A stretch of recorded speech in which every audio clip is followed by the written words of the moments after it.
Hello, everyone, and welcome to the Pleasure Gospel.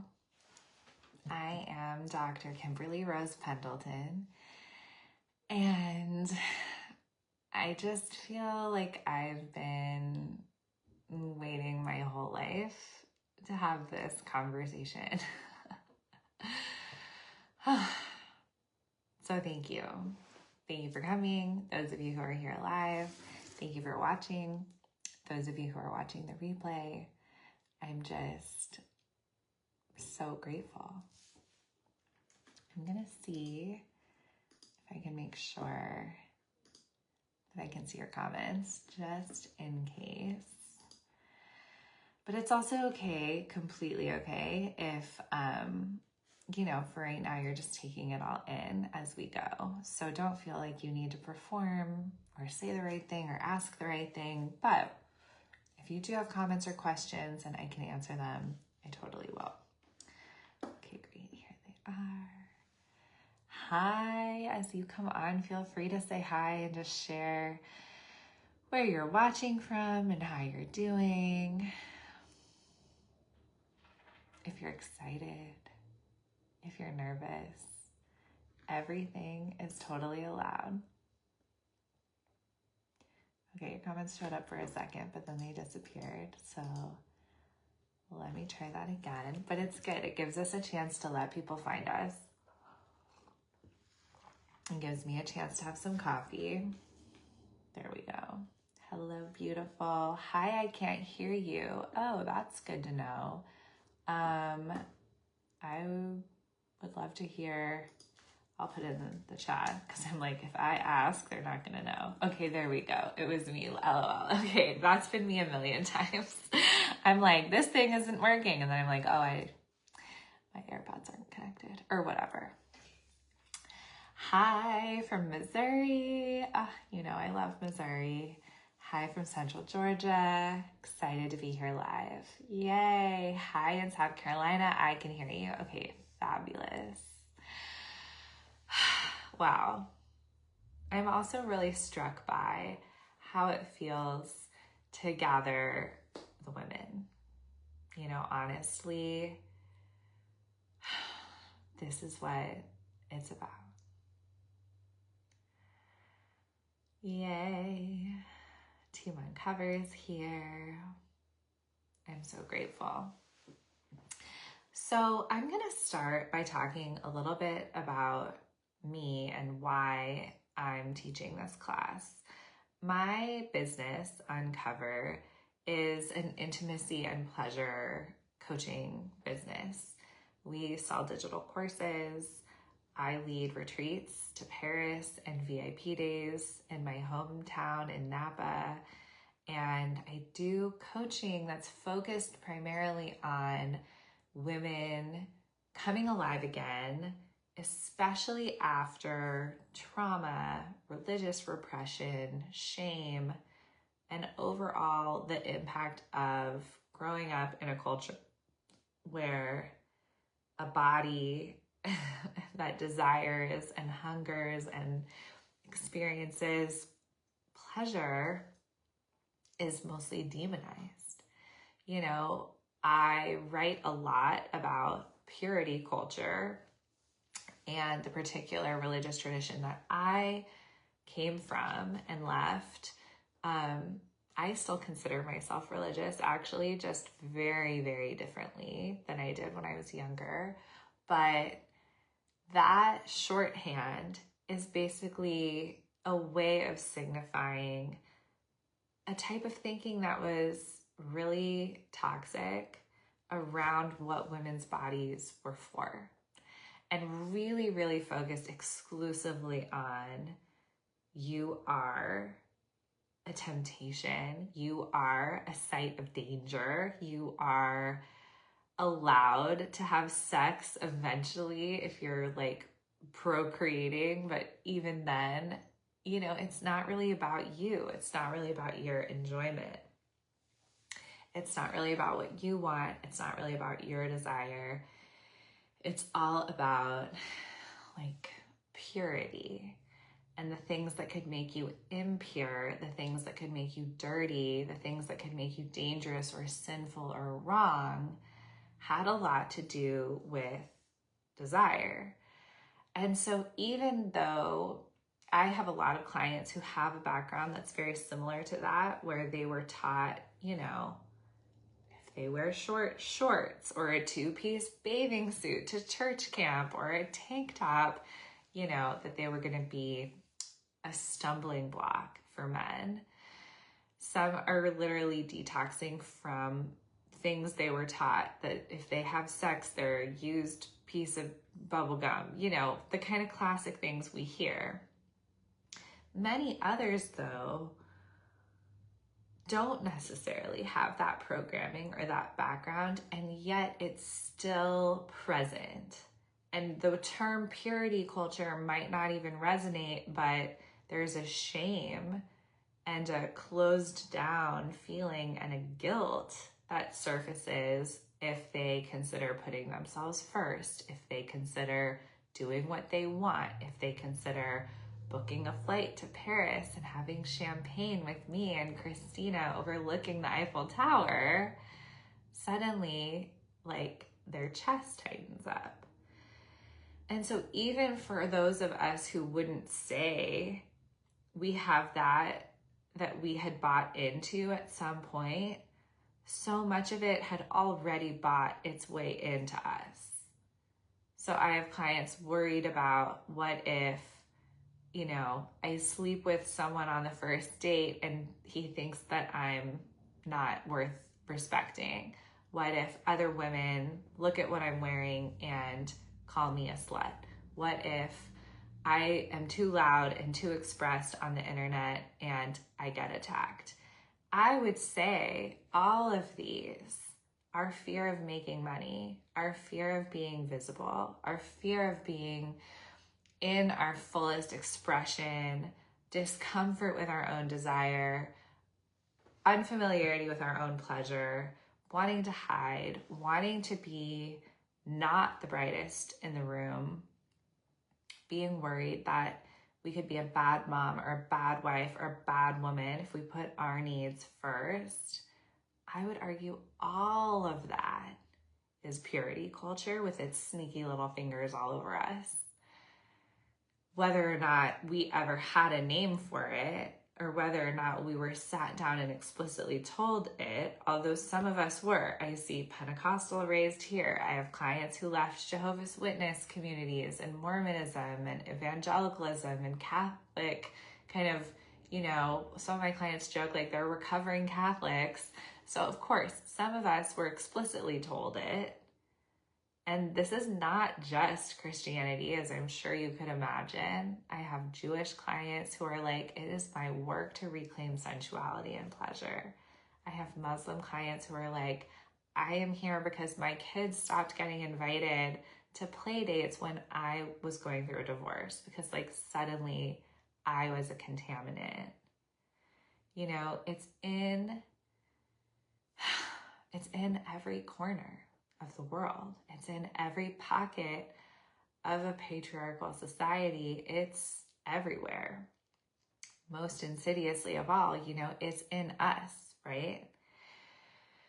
Okay, so what does all this have to do with Mary Magdalene? I'm so glad you asked. Now, in the Christian tradition, the Judeo-Christian tradition, Mary Magdalene was a Jewish woman. I think it's just like really helpful to remind ourselves and come back to. But in this tradition, we learn about Mary Magdalene in the text. Hi, Xtina, my love. This is like so meant for you and me. So in like this Christian tradition, we learn about Mary Magdalene predominantly as a fallen woman, a penitent prostitute, a sex worker who kind of exemplifies this archetype of, you know, the prostitute with the heart of gold. this ends up becoming like quite the trope in the canon, right? Like we see Mimi and La Boheme, and we have this kind of like pretty woman, you know, figure with Julia Roberts later. Well, I would argue this goes all the way back to the Bible, that even in the Old Testament, in fact, this is a spoiler, but exclusively in the Old Testament, because Mary Magdalene was not a prostitute. But anyway, you know, in the Bible and in the Torah, we have this blueprint for the fallen woman who changes her ways and helps like the people of God somehow. So in the book of, I think it's Joshua, there's this prostitute Rahab who helps the walls of Jericho fall. This is actually like the OG prostitute in the Bible, but this is like not as commonly known.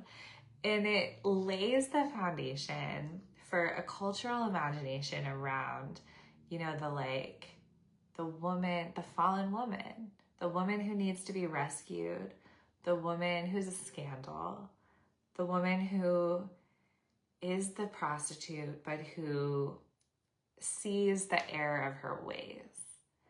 That character type has such an impact on the Christian imagination. I would say, so this was a big piece of what I did my dissertation research on when I was getting my PhD. I would say it really informs the conversation that Christians have today around sex trafficking and around sex in general. But there's like this interim moment around 600 AD when Pope Gregory conflates a few characters in the kind of early Christian cast and combines Mary Magdalene, who was, by all accounts, a devoted follower of Jesus and his spiritual, a lot of people think, equal, and definitely kind of top disciple. She was considered the apostle to the apostles. She was the one entrusted with the most sacred teachings. Pope Gregory combines her character with the story of another woman who's sinned in kind of like a unnamed way, and decides, basically like declares, that Mary Magdalene was also a penitent prostitute. And even I would say it's like building on this kind of like cultural knowledge that people who had studied these texts would have had around like Rahab. Oh yeah, we love a prostitute who's helping. We love a prostitute who's like seen the error of her ways and is like changing now. Kind of this, you know, what I think later becomes like a fetish with sex workers, but at the expense of being able to see them in any other way. So why does this matter? In part, I think it's really interesting to see how a misunderstanding at best, or a deliberate obfuscation and demotion of a woman at worst, because the purity culture conditioning, right? What is the fastest way to discredit a woman? What is the most kind of cut her to the core, cut her to the quick way to take a woman's power away? You know, it is still to call her a slut, to call her a whore, to question a type of ethics around her that is centered on her sexuality. So I think we could argue, you know, like a more nefarious interpretation of what happened in that moment is this figure who was, by all accounts, a really important part of early Christianity. We're going to get to that in a second. And reduce her to her body. Even if it's in the sense of, but she was forgiven, it's okay, it's still so different than considering her to be a spiritual teacher, the apostle to the apostles, let alone what she actually was in addition, which was a wealthy woman who had helped enable and fund the entire operation. Now, this blew my mind when I first learned about this at Yale, which is where I got my divinity school degree. And it's written right there in the text. It's actually the only detail about Mary Magdalene that I see theologians, spiritual people, mystics, and feminist, maybe more pagan, New Agers all agree on. Mary Magdalene was a wealthy woman. And right there in the Gospels, the regular ones, not even the Gnostic Gospels, there are these lines about how Mary funded Jesus' ministry, paid for food, paid for lodging. And historians have some, idea about where that money would have come from. Magdala was a prosperous fishing village, so it's likely her family was in business. It's likely that she was in some way a businesswoman and helped run some of this stuff. She had money to give. She had money to spend. There's another scene in an encounter with Jesus where she's actually criticized by the male apostles for pouring out this really lavish anointing oil and anointing Jesus with it. It was, historians say, nard, which would have been from the Himalayas and a year's worth of wages in Galilee. So expensive. I put on my most expensive perfume to teach this course in honor of this story. And the men are you're wasting money. You could have sold that and given the money to the poor. And Jesus stops them and is no, do not criticize her for doing this, for giving me this lavish gift for luxury, for luxuriating in a pleasure moment of adorning. This is what it's all about. So my invitation today, and the slice of my work that I wanted you to encounter in this masterclass, is about desire and pleasure as these pathways to wisdom, wealth, to the divine, to our power, to being who Mary Magdalene actually was, which is so much bigger a deal. Because here we have a person who was a wealthy woman, a spiritual equal to Jesus, a leader, and this pleasure priestess pouring out the fucking expensive nard from the Himalayas to anoint this person that she's devoted to. That is an archetype we actually don't see anywhere else, in my opinion. A powerful woman, a spiritual leader, a wealthy woman, and a sensual seductress. I remember when I learned about all this, I thought, no wonder they called her a whore. We literally don't know how to conceptualize this type of figure. We have no blueprint for it except her.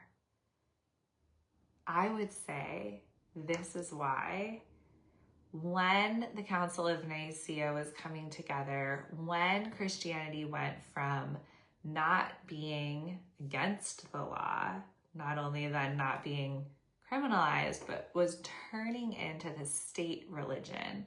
The Roman Empire was making Christianity its main religion of the empire. They were codifying what's going to officially go in the canon. The Gospel of Mary Magdalene was cut.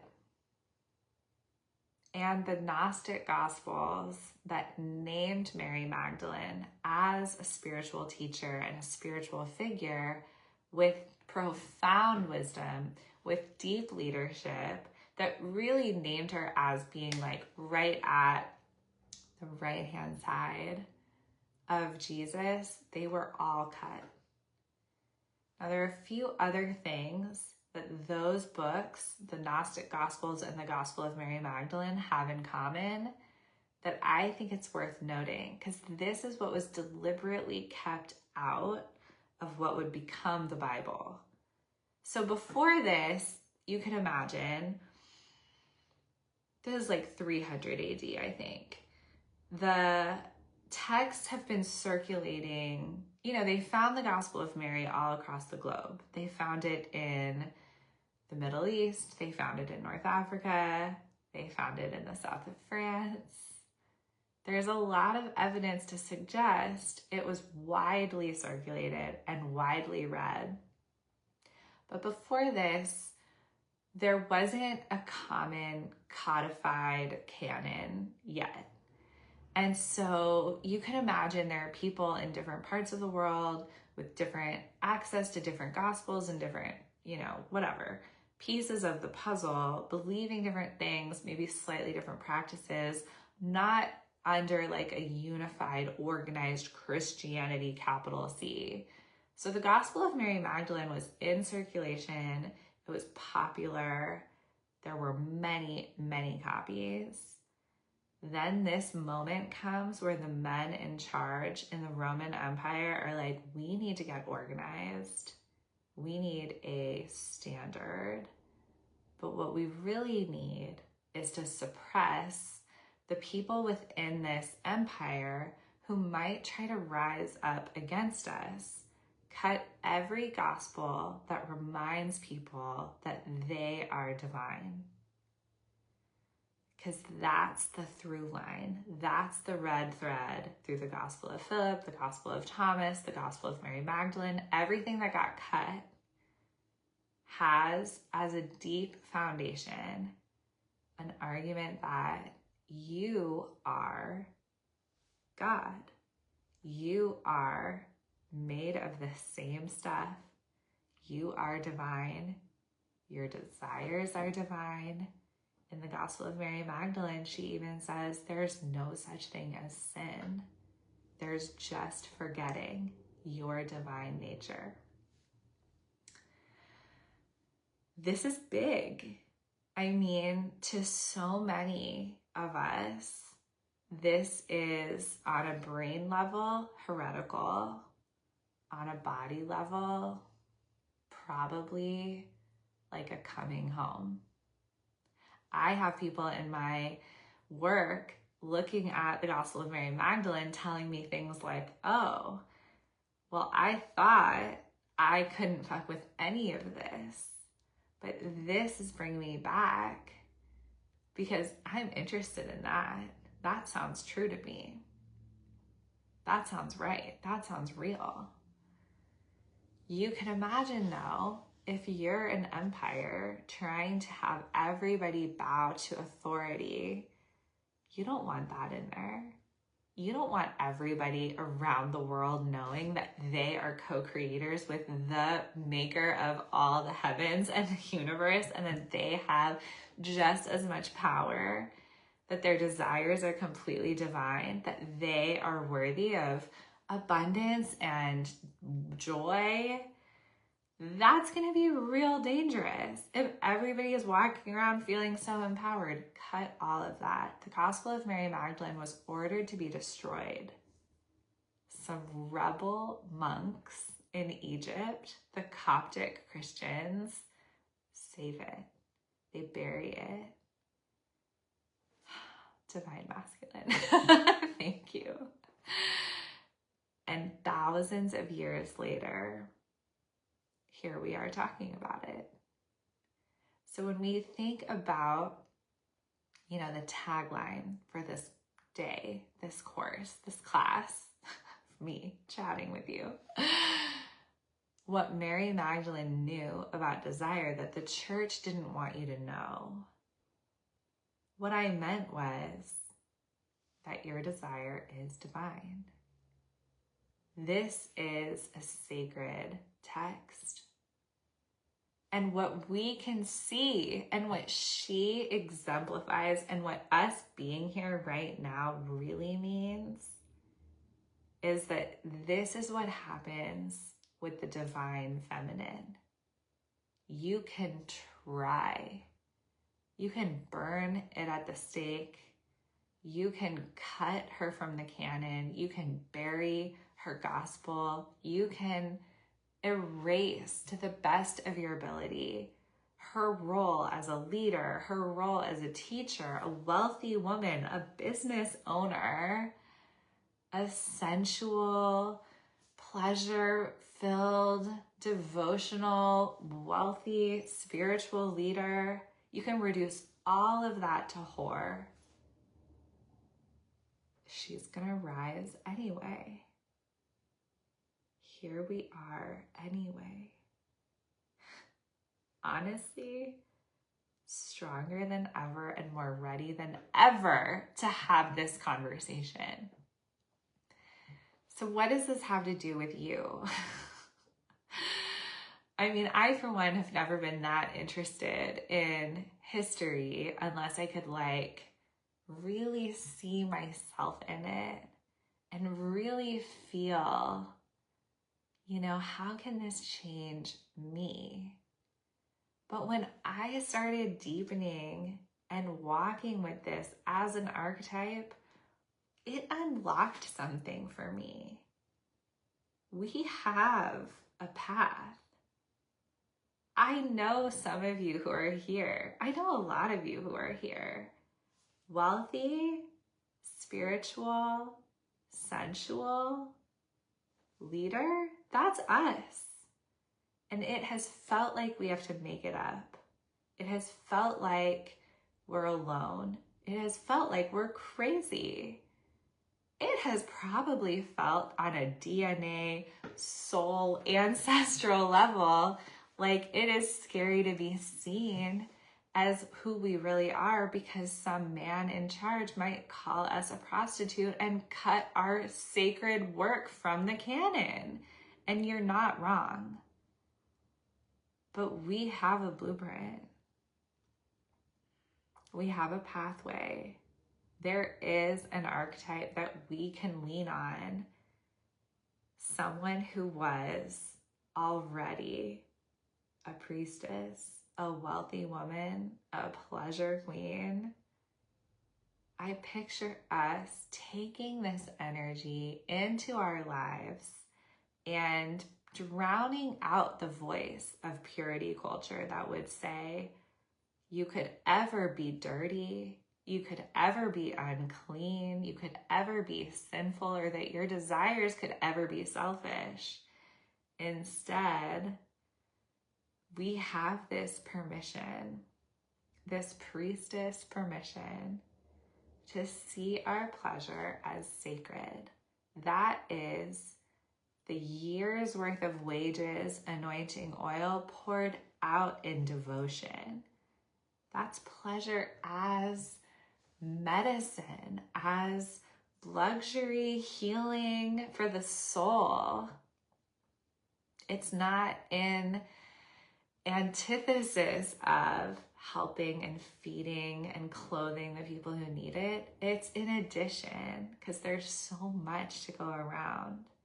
Mary Magdalene was a spiritual teacher herself, a sacred leader, and she was using her wealth to support the things she was devoted to most.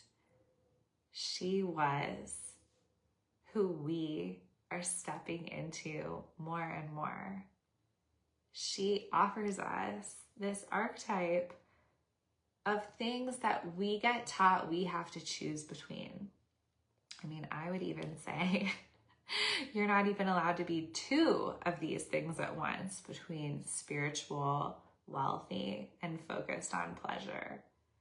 Even two at once are like, oh, I don't know. But here we have a blueprint of all three. It's really important that we know your desires, not a pathway to the devil, not something that needs to be buried and stamped out and policed, not what makes you selfish or guilty or bad. Actually, The Gospel of Mary Magdalene says, your desires are how you remember your divinity. There's no such thing as sin except that when we lose sight of who we really are, we forget that we too are divine. We can forget our sacredness. That's it. That's it.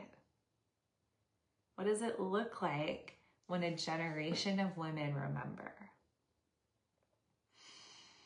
What does it look like when we come back? So this is what we're invited to do now. Oh, let me check your comments. Do I dare? I'm a little bit nervous because I do understand that this is some wild shit. Okay, great. We're getting queen in her own right. We're getting a whew word. So I have a course called Sacred and Shameless, the Gospel of Mary Magdalene, and why pleasure is the antidote to shame. And it is the work I am on this planet to do. I think because this is the identity and the archetype and the season so many of us are on this planet to step into.